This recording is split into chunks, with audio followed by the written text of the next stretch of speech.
사랑의 아버지, 주님이 우리 이름을 부르셨을 때에 우리는 아름다우신 주님을 만났습니다. 주님을 다 알지 못했는데도, 주님을 따르지 않고 머뭇머뭇거렸는데도, 주님을 못 만난 척하고 모르는 척하고 피하고 지겨워하고 무관심하게 일주일 동안 제쳐두고 몇 년 동안 제쳐두고 살아갔을지라도 주님 우리를 포기하지 않으셨습니다. 주님의 가슴에 있는 사랑 때문에 모든 것을 내어주시며 모든 구속의 역사를 이루셨고 당신의 아들까지 내어주사 우리에게 내어주지 못할 것이 없음을 보여주심으로 당신이 누구이신지, 사랑이란 무엇인지, 우리는 무엇으로 살아가는지 알게 하셨습니다. 이 귀한 하나님의 말씀을 나누고자 할 때에 성령 하나님 당신께서만 우리의 마음속에 심어줄 수 있는 줄 아오니 아버지의 그 사랑으로 우리의 마음 가운데 이 시간 부어주시옵소서. 주님께 의탁하며 예수님의 이름으로 기도합니다. 아멘. 집에 앉아 있습니다. 어둡습니다. 전구 스위치를 넣었습니다. 불이 들어오지 않습니다. 전구가 나갔나? 거실로 나갑니다. 거실 불도 들어오지 않습니다. 컴퓨터를 켜려고 하는데 켜지지 않습니다. 냉장고를 열었는데 불빛이 나오지 않습니다. 보일러 제어기에도 불빛이 보이지 않습니다. 무슨 일이 일어난 거죠? 전기가 나간 거죠. 정전이 되었거나 아니면 이 혼선이 일어나서 난선이 일어나서 두꺼비 집이 내려갔거나 전기가 공급되지 않으면 아무것도 할 수 없습니다. 집안에 쓰려고 사놓은 많은 전기 기구들이 있습니다.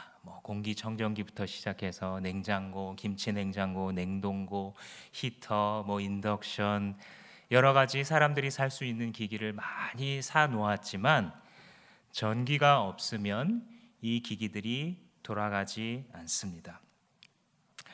우리가 하는 모든 사역과 섬김, 우리가 하나님을 위해서 하는 모든 것들, 이것이 없으면 돌아가지 않습니다. 이것이 빠지면 아무런 능력도 의미도 없습니다. 그것은 무엇입니까? 사랑이라고 오늘 본문이 가르치고 있습니다. 사랑의 길을 따르지 않으면 어떤 섬김도 어떤 사역도 내가 주님의 이름을 붙잡고 주님의 이름으로 그것을 한다 할지라도 그것이 아무것도 아니다라고 담대하게 선포하고 있습니다. 따라서 이것을 뒤집으면 우리는 무엇으로 사역하는가?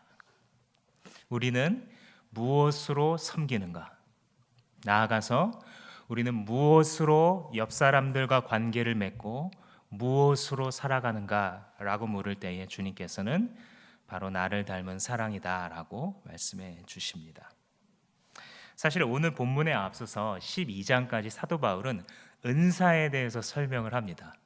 방언, 예언, 큰 믿음으로 병을 고친다든지 큰 믿음으로 어떤 믿음의 기적을 일으킨다든지 구제를 해가지고 사람들을 도와준다든지 아니면 자기를 헌신해서 거의 자기 에너지가 다 소진될 만큼 하는 그런 모든 것들이 은사다. 이런 것들을 쭉 나열하는 게 요 앞까지의 얘기고 또 13장 이후에도 그 이야기를 이어가게 됩니다.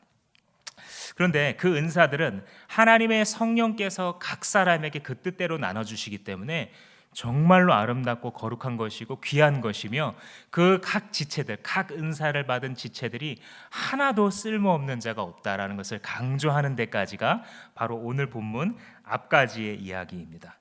그런데 오늘 본문을 시작하면서 뭐라고 얘기를 하냐면 이제부터 제일 좋은 길을 설명하겠습니다. 이렇게 시작을 해요. 여기서 제일 좋은 길이다라는 단어를 좀 문자적으로 직역을 하자면 어떻게 되냐면요, 더 우월한 길로 할 수 있어요. 지금까지 내가 말했던 것들보다 더 탁월한 길을 여러분들에게 설명해 줄게요 라고 하면서 오늘의 본문을 시작하고 있습니다. 어떻게 보면 지금 그가 설명할 이 사랑이라는 것은 거룩하신 성령께서 구원받은 족속들에게, 하나님의 백성들에게 나누어 주신 하나님의 나라를 확장해갈 각종의 선물들, 은사들, 재능들, 열정들, 우리가 할 수 있는 이 모든 것을 하나로 관통하는 overarching이라는 표현이 영어에 있는데, 모든 각 부분에 이렇게 arch를 이루면서 모든 각 부분에 상관이 있고 그것들을 지배하는 한 가지가 있는데, 그것이 바로 사랑이다라고 가르치고 있습니다. 이 사랑에 대해서 세 가지 정도로 우리가 요약을 해볼 수 있는데, 첫 번째는 사랑이 없으면 어떻게 되는가 이렇게 설명을 하고요. 두 번째는 사랑의 속성이 어떤 건가 이렇게 설명을 하고, 세 번째로는 사랑은 없어지지 않는다. 이렇게 이제 세 가지 정도로 오늘 본문을 요약할 수 있는데, 그것들을 시간이 허락하는 만큼 오늘 좀 살펴보도록 하겠습니다. 첫 번째로는 이 사랑이라는 게 빠진다고 가정해 봅시다. 그러면 어떻게 될까요? 하고 매우 흥미로운 방식으로 이 사랑이라는 것을 지금 접근하고 있습니다. 1절부터 3절까지가 바로 그건데요. 앞에 나왔던 은사를 하나씩 열거하면서 은사에서, 그 은사들에서 만약에 사랑만 쏙 빼면 어떤 열매가 나타나게 되는지를 말합니다. 첫 번째가 내가 사람의 모든 말과 천사의 말을 할 수 있을지라도 하면서 가정을 합니다.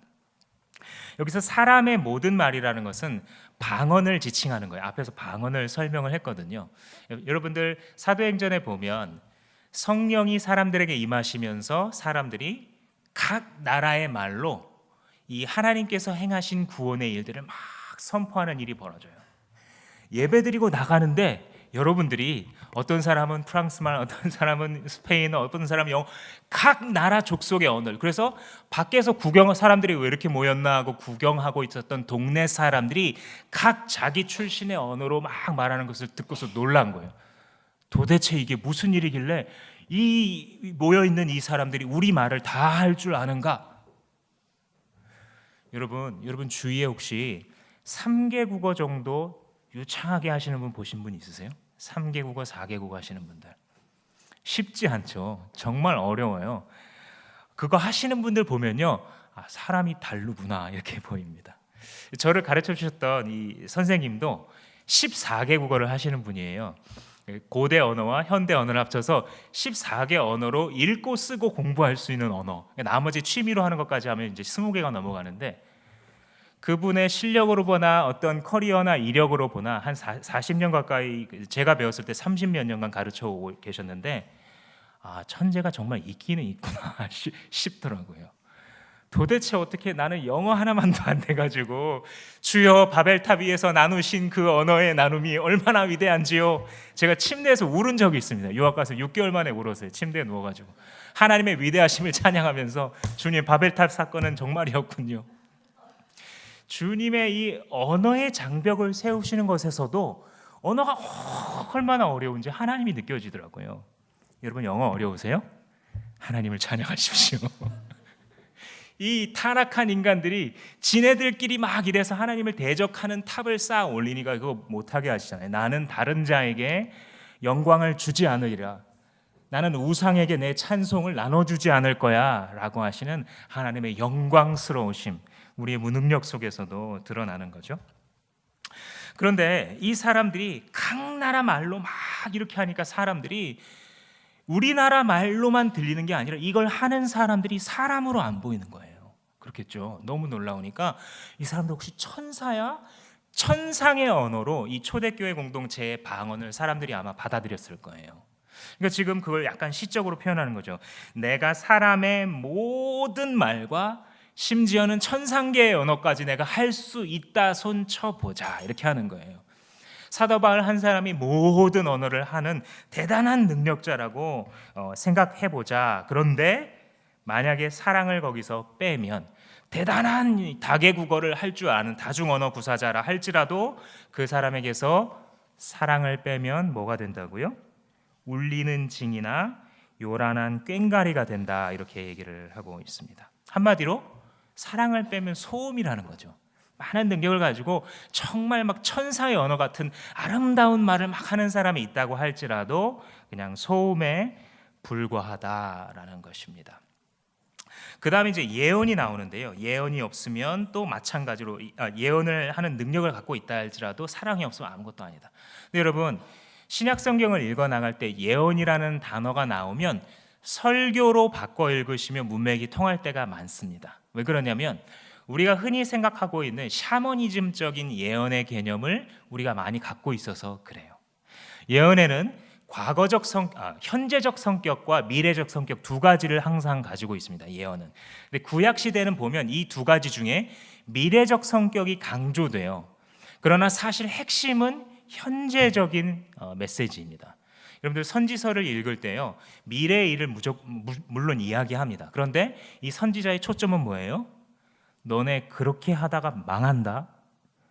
너 하나님을 아는 자가 그렇게 살면 너 큰일 난다. 현재를 살아가고 있는 주님의 백성들에게 정신 차리라고 말하는 게 예언이에요. 그렇죠? 이걸 이사야서, 예레미야서, 에스겔서 다 읽어보세요. 심지어는 거의 나라가 망했어요. 그래서 이제 포로로 다 끌려가야 되는 시점에도 너네 다 망했어, 너네 다 죽을 거야 이렇게 해놓고도 내심 주님께서는 그래도 돌아오면 용서할게, 이 메시지를 계속 보여주세요. 예언의 원래 초점은 현재적인 메시지입니다. 그런데 이 구약 예언들은 이 미래적인 요소를 반드시 담고 있는 이유가 있어요. 그것은 무엇이냐면 오실 메시아 때문이에요. 왜냐하면 메시아가 오기 전까지는 그림자에 불과해요. 사람들이 잘 몰라요. 진리에 대해서도 잘 몰라요. 여러분들 성경에 익숙하지 않을 때 구약 막 읽으면 쉬워요, 어려워요? 훨씬 어려워요. 그런데 요한복음 이런 신약을 읽어가면 신앙이 별로 없어도 이해를 할 수 있어요. 그죠? 왜냐하면 메시아 실체이신 분이 오셨기 때문에 훨씬 명백한 언어로 쓰여질 수 있는 거예요. 구약에는 왜 그렇게 상징이 많고 예언이 많고 어떤 이런 바로 설명할 수 없는 이런 것들이 많이 들어가 있냐면 실체가 아직 오지 않아서 그렇습니다. 그래서 메시아가 오실 것을 기다리고 대망하고 있기 때문에 이 선지자들의 언어가 그가 오실 것이다, 그날이 오면, 주의 날이 임하면, 주의 빛이 임하면 이렇게 미래에 대해서 이야기를 하게 돼요. 그런데 시간이 흘러서 예수 그리스도가 오셨어요. 그러면 신약의 백성들, 계시를 받는 사도들은 더 이상 미래에 대해서 많이 얘기할까요? 안 할까요? 거의 부재하다시피 미래에 대한 예언이 사라져버립니다. 몇 가지 예외를 제외하고서는. 그래서 신약 성경을 읽으면 이상하게 선지자들 얘기도 거의 안 나오고 예언자들 얘기도 그렇게 많이 등장하지 않는 이유가 바로 그것입니다. 왜요? 현재의 역사가 기다리고 대망하던 메시아가 이미 오셨어요. 그들 가운데 영원하신 실제이신 왕 되신 예수 그리스도가 임하여 계시기 때문에 예수 그리스도께서 승천하신 이후에는 예수님의 부재 중에 예수님의 역할을 감당하시는 성령께서 우리 가운데 계시기 때문에 더 이상 미래에 대해서 많이 이야기하지 않습니다. 가장 큰 것이 이미 여기에 임해 있기 때문에.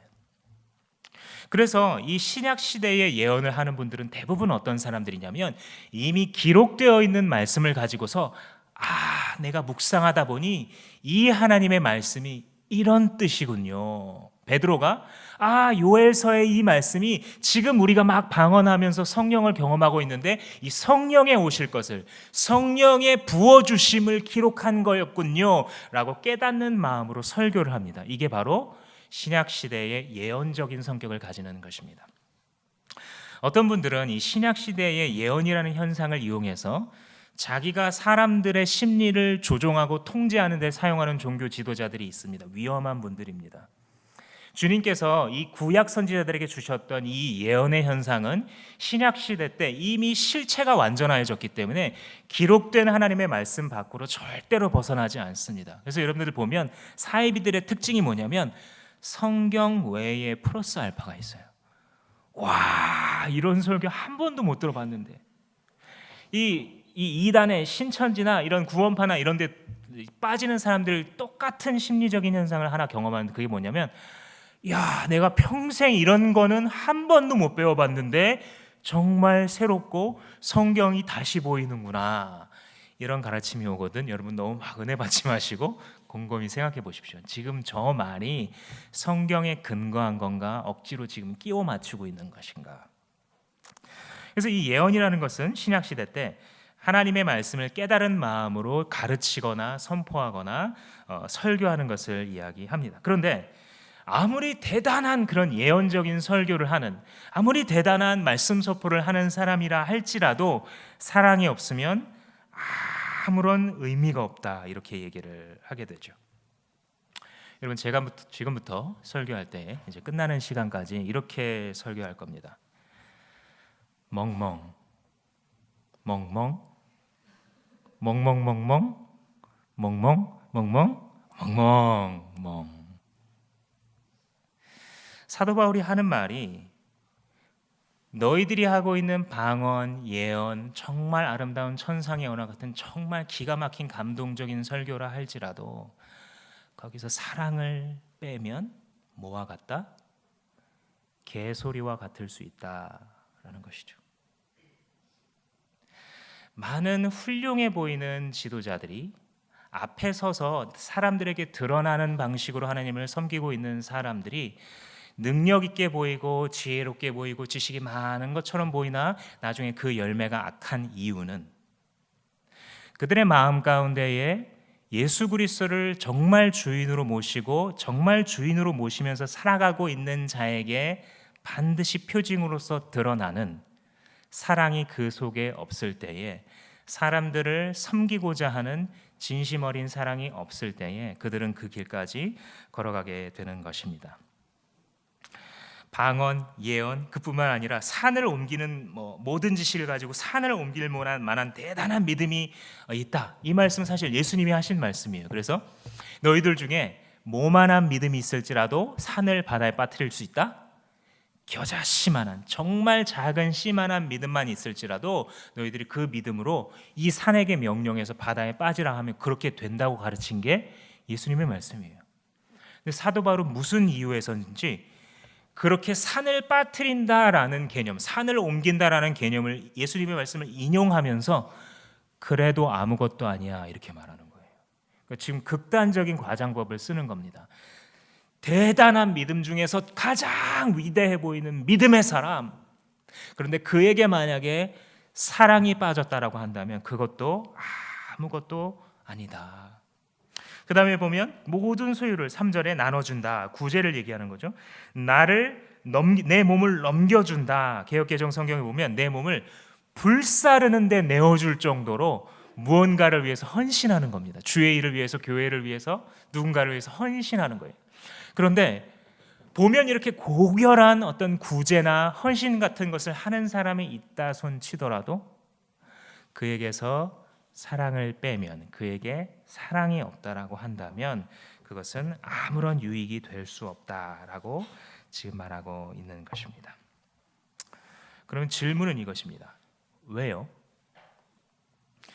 성령께서 나눠주시는 이 대단해 보이는 은사들, 주님의 교회를 위해서 분명히 다 필요하다고 했었던 은사들, 여러분들 이런 은사에는요 나중에 읽어보면 관리하는 은사, 계속 이 은사의 리스트가 늘어가요. 그래서 우리가 지금 현재 섬기고 있는 이 사부 예배를 섬기기 위해서 여러 은사가 이미 하나님의 사용받고 있을 텐데, 또 여러분들의 목장에서, 또 교회에서, 또 주일학교에서 섬기기 위해서 여러분들의 많은 은사가 사용되고 있을 텐데, 그런 은사들에게서 사랑을 뺀다면 아무 유익도 없는, 때로는 소음과도 같은 멍멍이 소리 같은 일이 될 수도 있다라고 말하는데 그 이유가 무엇일까? 여러분, 방언을 할 때, 예언을 할 때 이게 대단한 은사처럼 보이지만 사실은 어떤 사람들은 그것을 자기 만족의 수단으로 사용하고 있습니다. 누군가에게 가장 고결해 보이는 헌신을 하고 구제를 하고 있는 순간에도 실상 그가 바라보는 것은 무엇이냐면, 야, 저 사람 훌륭해, 저 사람 참 대단해, 저 사람 대단한 은사를 가졌어, 저 사람 위대한 사람이야. 사람들의 인정을 받으려는 것이 그의 마음의 가장 중심에 들어있다면 그는 하나님의 교회를 위해서 일하고 있는 것이 아니라 바로 자기를 만족시키기 위해서 일하는 것입니다. 이것은 그 시작이 자기 숭배에서 출발하는 것이기 때문에 결코 하나님의 일을 이룰 수 없게 됩니다. 사랑하는 여러분, 그 자기 숭배의 독, 우상 숭배 중에서 우리가 가장 벗어날 수 없고 평생을 어쩌면 함께 맞서 싸워야 하는, 나를 만족시키고 내 육신적인 정욕을 만족시키는 이 자기 숭배에서 벗어나는 유일한 치유책은 바로 사랑입니다. 자기 숭배의 이 함정에 빠지지 않는 유일한 예방책은 바로 사랑입니다. 은사를 은사답게 만들어주는 것이 사랑입니다. 교회를 교회답게 만들어주는 것이 바로 사랑입니다. 왜냐하면 사랑은 자기만 우뚝 서려고 하는 자기 숭배와는 달리 너와 내가 함께 일어서고자 하는 것이 사랑이기 때문입니다. 세상에서는 사랑을 정의할 때에 정말 죽고 못 살고 내가 해주고 싶은 모든 것을 당신을 위해 바치고 모든 열정을 바치는 것, 이런 식으로 이것과 비슷하게 세상의 모든 문화들은 사랑을 정의하는데, 성경이 말하는 사랑은 거기서 거리가 굉장히 멀죠. 성경이 말하는 사랑은요, 상대를 세워주는 진심입니다. 네가 참으로 세워지기 원하는 마음, 이게 사랑입니다. 어떤 부모님이 그래요. 나는 이 아이를 너무 사랑한다고, 해달라는 거 다 해주고 해주지 말라는 것까지 다 해주고 생각도 못하는 거 다 준비해 줍니다. 그래서 요즘에 그런 분들이 많다 그러잖아요. 대학 교수님들이 학부모한테 전화를 그렇게 많이 받는다 그러잖아요. 아니 우리 애 취직해야 되는데 도대체 학점을 이렇게 주면 어떻게 하고, 무슨 중학생도 아니고 이 대학 교수들의 진지한 고민이래요. 근데 또 최근에는 이런 말씀을 들었어요. 신학교를 온 신학생의 학부모님들이 그렇게 전화를 하신대요. 아니 우리 누구누구 전도사 앞으로 사역을 어떻게 하라고 성적을, 이 과보호를 하다 못해 이제는 신학교까지 침투했다는 것인데, 여러분 그게 사랑입니까? 내가 해주고 싶은 대로 내 정열대로 내가 원하는 대로 다 쏟아부으면 그게 사랑이에요? 물론 감동적이에요, 그렇죠? 인간이 인간에게 저렇게 많은 에너지를 쏟을 수 있다는 것 자체도 감동적이긴 합니다. 그래서 우리가 유행가를 들으면서도 감동을 받잖아요. 드라마를 보면서도, 영화를 보면서도 야 아름답다 눈물을 흘리잖아요. 거기에 뭔가 진심이 있는 것은 사실이에요. 그러나 그것이 사랑이냐라고 불렀을 때 주님은 아니라고 하세요. 주님은 뭐가 사랑이라고 하시냐면 너를 세우고자 하는 진심이 사랑이라고 그러세요. 그래서 하나님은 그 본질 자체가 사랑이신 하나님이 대신 죽어줄 수 있는 우리를 위해 예수를 보내시기도 하지만 채찍을 들어 우리를 치기도 하시잖아요. 경험해 보셨어요? 하나님께 매를 맞는데 하나님 나 정말 사랑하는구나 이렇게 느껴보신 분 있으세요? 제가 이전에 중고등학생들을 가르치고 있는데 어떤 친구가 찬양팀 친구였어요. 나와서 목사님 제가 뭘 하나를 경험했어요 이러면서 저한테 스토리를 나눠주는 거예요. 자기가 찬양팀으로 섬기고 막 모범생 같은 친구인데 교회에서 정말 잘하는 것처럼 보이는데 자기가 사실 컴퓨터 중독이래요. 맨날 밤새서 이걸 하고 있는 거예요. 그런데 막 하나님의 말씀을 들을 때 갈등이 일어나더래요. 이렇게 살면 안 될 텐데. 그래서 막 선을 뽑아보기도 하고 막 노력을 하는데, 그런데 여러분 중독이라는 거 되게 무섭잖아요, 그렇죠?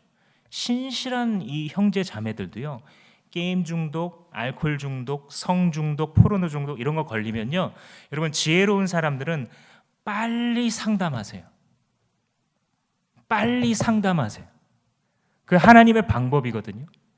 중독이라는 것은 그 정의 자체가 스스로 벗어날 수 없는 것을 중독이라고 해요. 그래서 여러분 하나님의 사람들이라 하더라도요, 상담받는 거, 정신치유받는 거 부끄러운 거 아닙니다. 그런 거 받는 사람을 부끄럽다고 이상한 눈으로 보지도 마세요. 지금 이 현대 사회가 얼마나 미쳐 돌아가고 있는지를 그냥 똑바로 보기만 하면 사람들의 정신이 온전한 게 이상한 거예요, 오히려. 여러분들의 신뢰할 만한 사람 찾아가세요. 이런 속에 빠져 있을 때에 하나님께서 우리에게 은혜를 베풀어 주시게 되면 이런 것들로부터 벗어날 수 있게 해주세요. 우리를 세우는 거예요. 우리를 세우심으로써 내가 너를 사랑한다라고 말씀해 주는 거예요. 그래서 이 친구가, 컴퓨터 고장난 친구가 어떻게 했냐면, 목사님, 하나님이 저를 정말 근데 사랑한다는 사실을 깨달았어요. 왜요? 컴퓨터가 안 켜지더라고요. 그래서 뭐가 선이 빠졌나 막 온갖 걸 다 체크해 봤대요. 근데도 컴퓨터가 안 켜지더래요. 몇 시간을 이 친구가 이렇게 저렇게, 게임 좋아하는 친구니까 컴퓨터를 잘 알잖아요. 그런데 고장 난 게 맞더래요. 마더보드가 맛이 갔대요. 그래서 하나님이 자기 사랑한대요. 이게 뭡니까? 말씀을 통하여 그 작은 학생의 마음속에 하나님이 드러나신 거예요. 하나님의 존재가, 그를 세우시려는 그의 진심이 그의 마음속에 부은 바 된 것입니다. 참 사랑은요, 내가 원하는 대로 막 부어주고, 막 여러분, 우리 청년들 가운데도 너무 실수는 하지 마십시오. 물론 정열적이고 열정적이어야 합니다. 뭐 노년의 사랑도 아니고, 그죠?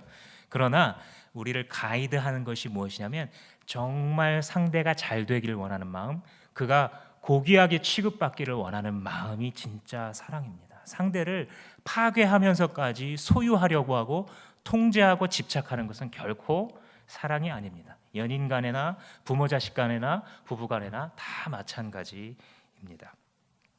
그래서 사랑은 우리로 하여금 자기를 숭배하거나 혹은 다른 사람을 소유하려고 하는 이러한 헛된 우상 숭배들로부터 우리를 치유해주고 예방해주고 바로 세워주는 것이 바로 우리의 마음에 부음받은 하나님의 사랑입니다. 여러분, 사실 이 1절에서 3절까지 나오는 곳에 사랑이 빠진 상태로 예언, 방언, 능력, 구제 이런 거 하는 사람들 한번 생각해 보세요. 막 뭔가 되게 아름다운 말을 해요. 막 저 사람 막 말빨이 너무 좋아가지고 있으면 막 시간 가는 줄 모르는데 사실 그 안에 지만 알아요. 이런 사람이 있어요, 없어요? 주변에 있잖아요. 사랑이 없어요, 딱히. 막 뭔가 막 열심히 누군가를 막 돕는 척 막 해요. 그리고 실제로 자기의 에너지와 시간을 막 들이기도 합니다. 근데 가만히 보면 자기 의를 인정받기 위해서 그렇게 하는 거예요. 딱히 상대를 사랑하는 거 아니에요. 근데 나 이런 사람이에요. 형제님 되게 훌륭해요. 자매님 막 정말 엄청나신데요. 이 말을 안 해주면 이 사람이 어느 날 갑자기 교회에서 사라져요. 내가 이렇게까지 했는데 정말 목사님은 나를 안 알아준다고, 정말 우리 교회 지체들은 너무 사랑이 없다고, 마음속에 사랑이 없는 상태로 큰 믿음, 큰 구제, 큰 헌신, 큰 어떤 말의 은사, 이런 것들을 하는 사람들을 보면 한마디로 뭐라고 말해줄 수 있냐면요, 재수 없는 크리스찬. 이 여러분, 사도 바울이 없으면 하는 이 말을 가만히 보시면요, 우리가 평상시에 종종 만나곤 하는 크리스찬이긴 크리스찬인데 별로 같이 하고 싶지 않은, 같이 시간을 보내거나 엮이고 싶지 않은 크리스찬 뭐 있잖아요. 그 재수 없는 크리스찬의 목록이에요, 이게. 분명히 막 믿음에 대해서 막 얘기를 해요. 예수님에 대해서 막 얘기를 해요. 교회에 대해서 막 하나님의 나라 찬양과 막 예배에 대해서 막 기도에 대해서 막 얘기를 해요. 근데 왠지 얘기하기 싫어요, 이 사람. 왜냐하면 우리는 영과 영으로 통해서 이 사람이 지금 무엇을, 그 중심에 나를 세우려고 하는 그 사랑으로 나와 지금 대화하고 있는, 지 잘났다고 얘기하는 건지 구분이 되거든요. 설명은 못해도. 비신자들도요, 이런 사람들을 보면요, 예수 믿고 싶지 않은 거예요. 뭐 영적인 뭐를 막 하고, 뭐 영적으로 주님을 위해서 막 우리가 화려해 보이고 정말 막 어떤 믿음의 뭐 고단수를 가진 사람인 것처럼 보이지만 세상이 볼 때 저 사람 가짜 같은데요? 요즘은요, 세상 사람들이 더 잘 알아요. 진짜 믿음인지 가짜 믿음인지. 이 교인들은요, 신자들은 막 속아요. 교회 이런 문화들이 있잖아요. 교회 용어들이 있고, 그러니까 그런 어떤 기본을 갖춰주면 그냥 신앙 있는 사람이겠거니. 근데 세상이 볼 때 너 가짜 같은데? 너 가짜 같아. 비록 술은 안 마시지만 너 거짓말하고 뒤로 살살 다 빼먹고 혼자 다 너 가짜 같아. 세상 사람들이 더 잘 알아요. 그 신자들도요, 이런 사람하고 오랫동안 같이 동역하고 싶지 않아요. 말은 기가 막혀요. 아는 게 너무 많아가지고요. 제가 가끔 이렇게 상담을 해보거나 어떤 신방을 해보면요, 제가 할 말이 없어요. 나보다 더 많이 알아요. 한 청년이 한 30살만 되면 이 증상이 나타나더라고요. 세상의 모든 것을 알고 있어요. 그래서 저도 아무것도 해줄 말이 없어요. 이미 모든 것을 다 알고 있어요. 그러나 그 삶의 열매는 아무것도 없어요.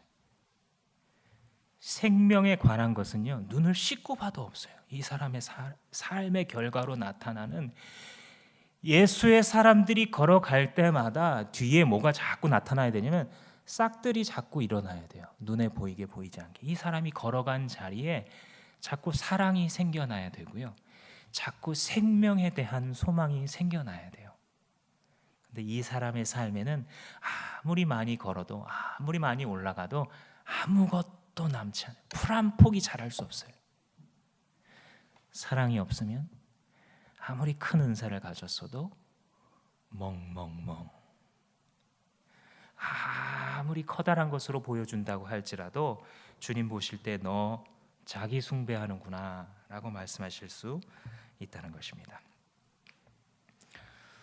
제가 언젠가 이 설렁탕을 먹으러 간 적이 있어요. 여기가 굉장한 설렁탕 집이래요. 막 TV도 나왔는데 막 재료를 정말 조미료 일체 안 쓰고 한우를 이렇게 막 쓰는 데다가 속이지 않는데 막 밀착 잠입 취재를 했는데도 그것도 막 통과한 어떤 집이래요. 그래서 그런 데가 있냐고 기대하면서 나를 막 이렇게 선전하시는 그분을 따라서 갔습니다. 나쁜 분 아닙니다. 목사님입니다. 먹었어요. 근데 제가 고민이 돼요. 솔직히 말아. 이런 고민이 제가 드는 거예요. 너무 맛없어서. 그래서 혼자 이렇게 먹으면서 무안하실까봐 막 먹으면서 여러 가지 생각이 스쳐갔습니다. 사실대로 말할까 말까. 좀 이렇게 정말 나를 생각해서 데려오셨는데 뭐 너무 말하기도 좀 그렇고 그냥 속으로 위안을 삼고 말았습니다. 그래, 몸에 좋으려니 원래 몸에 좋은 건 맛이 없는 거야. 그러면서 막 먹고 있었습니다. 근데 그러다가 내가 소금을 안 넣었네 라는 것을 깨닫고 소금을 집어넣은 순간 어떻게 됐을까요? 국물의 새로운 차원이 열리기 시작했어요. 이런 국물이 존재할 수 있구나. 이것이 그래서 사람들이 이 설렁탕집이라고 말해왔구나가 혀끝에서부터 온몸을 휘감으면서 가르쳐 주더라고요. 성도에게서 사랑을 빼면 아무 맛도 안 나는 게 정상이죠. 여러분, 성도라는 말이 복수잖아요. 무리, 거룩할 성자에 무리도자. 단수라면 뭐죠?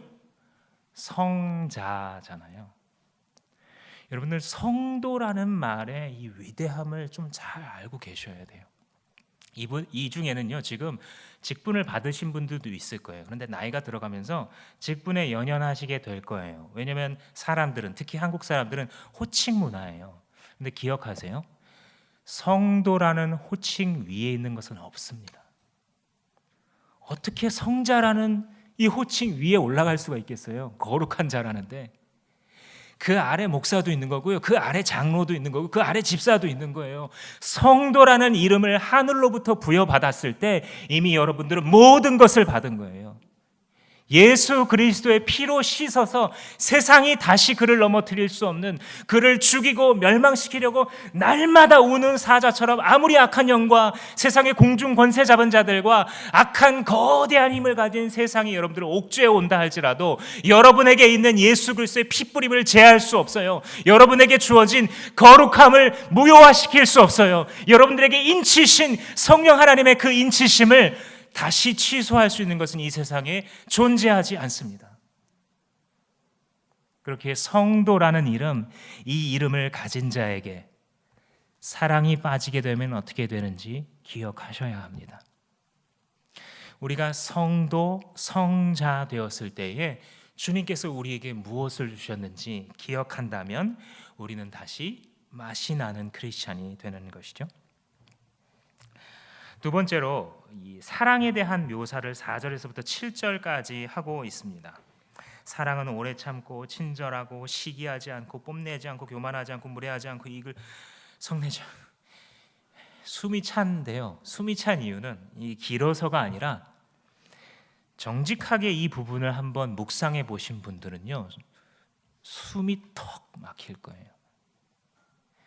그러니까 세상을 성인이 되시고 나서 이 정말 매정한 세상이잖아요. 느껴보셨어요? 쓴맛 보셨어요? 정말 매정하거든요. 정말 잔인해요. 아무도 없어요. 이게 세상이잖아요. 그죠? 근데 그 세상을 살아가면서 이 구절들을 정직하게 읽어본 사람들은요, 숨이 턱 막혀요. 오래 참으라고요? 그렇지 않아도 크리스찬들은 완전 바보예요. 목사님, 크리스찬인 거 티내면 큰일 나요. 엄청 손해봅니다. 사람들이 다 빼먹어요. 뭐 성내지 않고 무례하지 않고 자기 이익을 안 구하면 다 밟아 죽이는데요. 그러니까 정직하게 이 말씀을 읽어본 사람들에게 이 구절은요, 읽어보면 읽어볼수록 사실은 부담이 되고요, 세월이 쌓이면 스트레스가 됩니다. 그래서 어떤 성도님이 이렇게 말하는데 묘한 설득력이 있었어요. 목사님, 제가 이 사랑이나 용서에 대한 성경의 가르침을 읽으면 읽을수록 화가 나요. 그래서 저는 이분의 신앙이 어느 일정 수준을 넘어가셨구나라고 마음속에 생각했어요. 왜냐하면 진지함이 있는 거예요. 이 속에 진짜 사랑해 보려고 하다가, 용서해 보려고 하다가 크게 뒤어보지 않으면 이런 말을 할 수 없어요. 그것도 한 번 뒤어보고 안 된다고 하는 사람은 이런 말 잘 안 해요.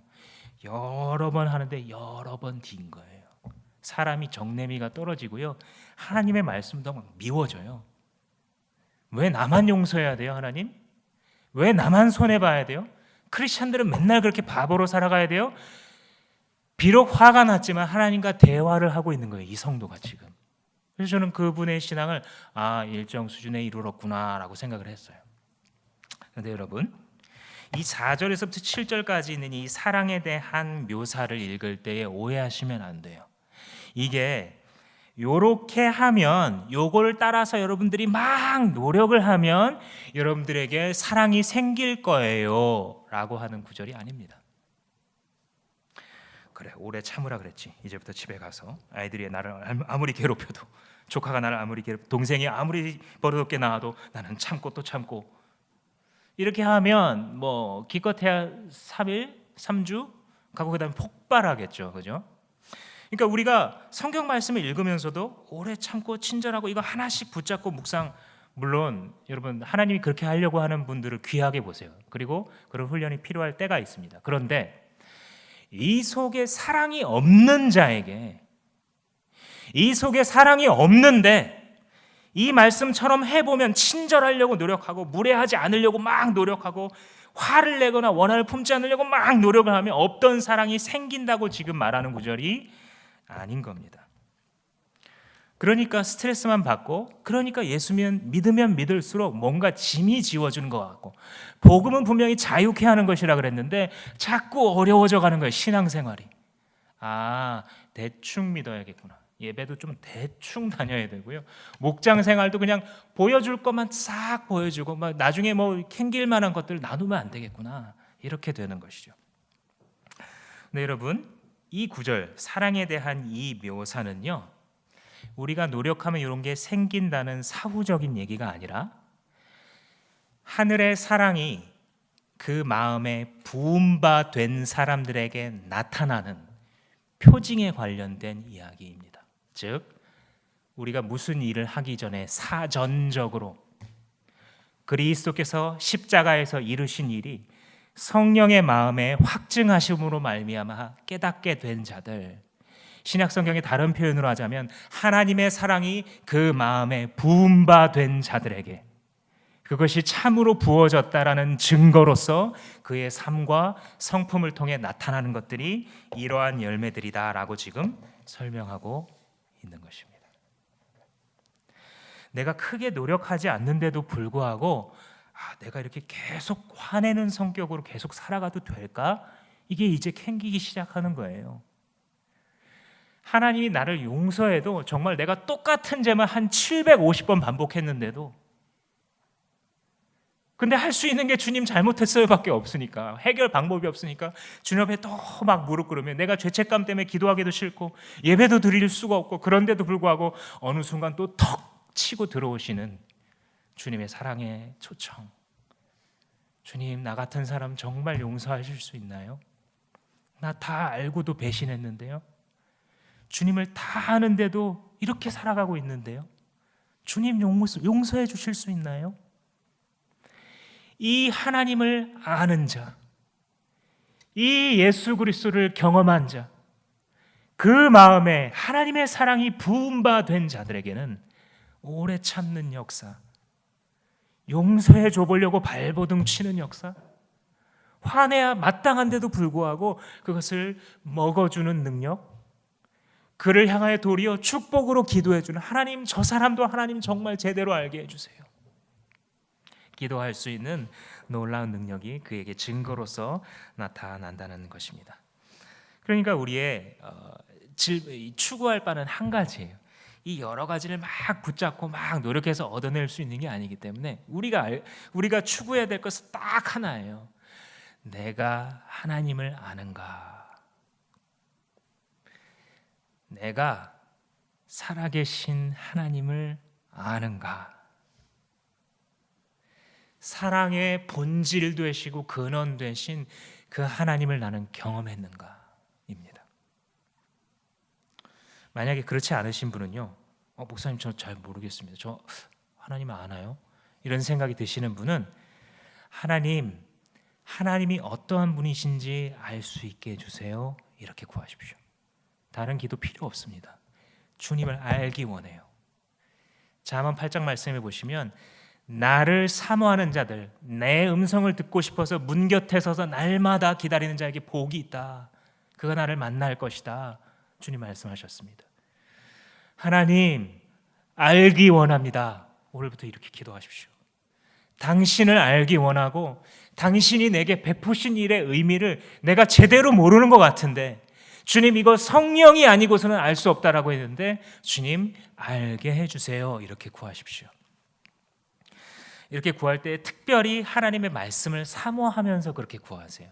왜냐하면 말씀 속에 구구절절히 써놨어요. 그런데 우리의 눈에 비늘 같은 게 쓰여 있어서 내용을 알고 심지어 막 해석하고 분석하고 가르칠 수 있는 정도까지 가는데도요, 그 하나님의 사랑이 마음에 부음받지 않은 경우를 발견해요. 그래서 주님, 이 말씀을 사모함 가운데 그 하나님의 사랑이 내 마음에 부음바 되게 하옵소서라고 기도하시기 바랍니다. 네, 여러분들 이런 구절들을 막 뒤집어서 생각을 해보면요, 이 모든 말들, 그러니까 참을성 없고 거칠고 시기하고 뽐내고 교만하고 무례하고 이런 말들이 전부 어디서 비롯되는 것이냐면 자기 중심성에서 비롯되는 것입니다. 내가 나는 이라고 말하는 자기 숭배와 자기 중심성. 여러분 생각해 보면 주변에 이런 사람이 있을 거예요. 굉장히 참을성 없고요, 거칠고 막 화내고 원한 품고 자기한테 조금 밉보이는 것 같으면 그걸 막 품어놨다가 몇 배로 갚으려고 하고, 이런 사람은 바로 자기 중심적인 인간, 자기 안에 자기 숭배가 있는 인간입니다.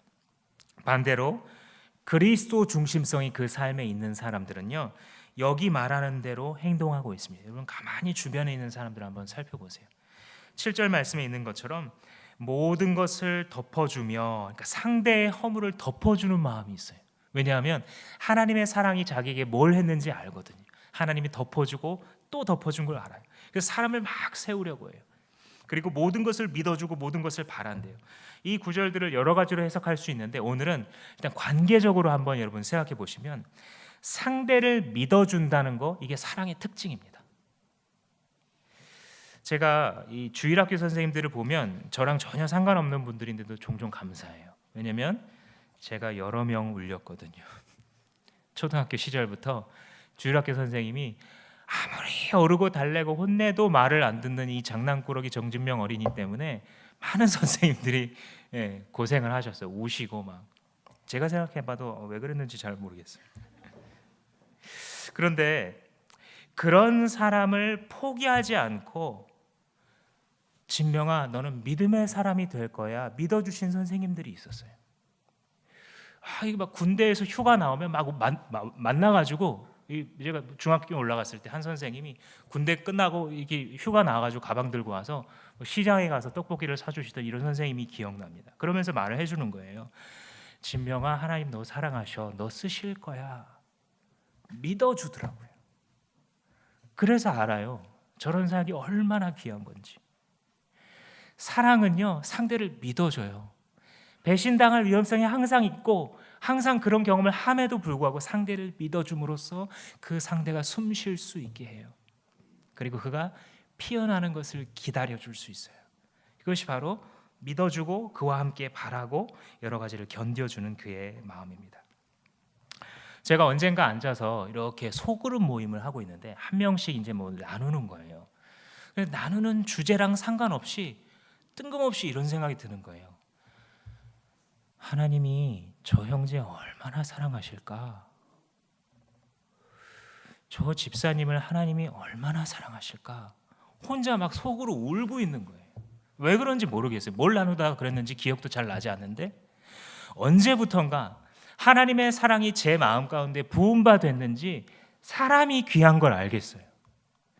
다 각자 다른 스토리로 살아가고 있는데 나랑 별 상관도 없고 별로 사람을 상대하기 좋아하지 않는 내성적인 성격을 원래 갖고 있기 때문에, 근데 사람이 너무 귀한 게 보이기 시작했는데 그것이 출발이었어요. 사역의 출발이었어요. 하나님, 저 사람 정말 사랑하시죠? 하나님 마음으로 나도 할 수 있었으면 좋겠습니다 라고 하는 마음을 주님이 우리에게 부어주시는 것입니다. 마지막 부분들은 사랑이 가장 오래가는 실체라고 이야기를 합니다. 8절에 사랑은 없어지지 않습니다.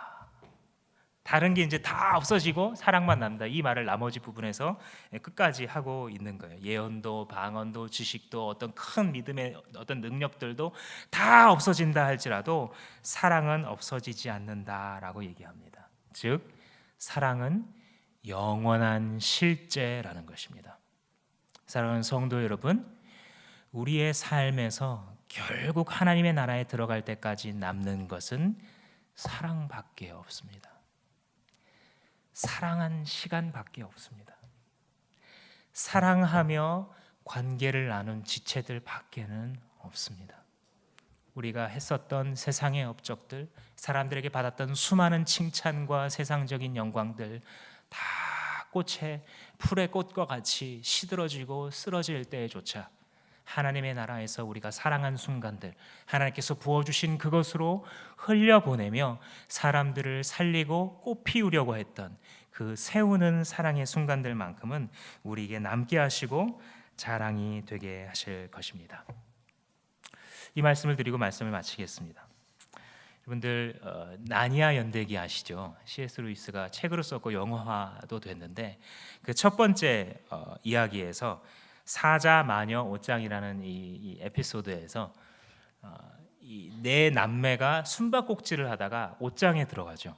이 막내가 처음에 루시라는 이 막내가 옷장에 들어갔는데 그 옷장 속에 들어갔을 때 나니아라는 새로운 세계로 들어갈 수 있게 되죠. 그래서 그 안에 들어가서 아슬란이라는 예수님을 상징하는 존재를 만나서 그 인생에 정말 의미 있는 여정을 시작하게 된다는 그런 구조로 되어 있죠. 이 옷장에 들어갔을 때에 그곳에 새로운 길이 열려 그들의 인생이 바뀌게 된 것처럼 지금 주님이 우리를 초청하시는 거예요. 사도 바울의 입을 통해 가장 좋은 길을 보여주겠습니다. 가장 우월하고 탁월한 길로 보여드릴 테니까 이 길로 갑시다 라고 말하는 것은 그가 아니요 바로 우리를 사랑하사 십자가를 지시는 길을 걸어가신 예수께서 하시는 말씀입니다. 이 말씀을 아멘으로 받아들이시는 분에게는 새로운 세계가 열릴 겁니다. 가장 탁월한 길, 사랑하는 길, 하나님의 사랑을 마음에 부음바 받고 그 사랑을 붙잡으면서 걸어갈 때에 하나님의 능력과 영광이 우리의 삶을 끝까지 인도하실 것을 믿습니다.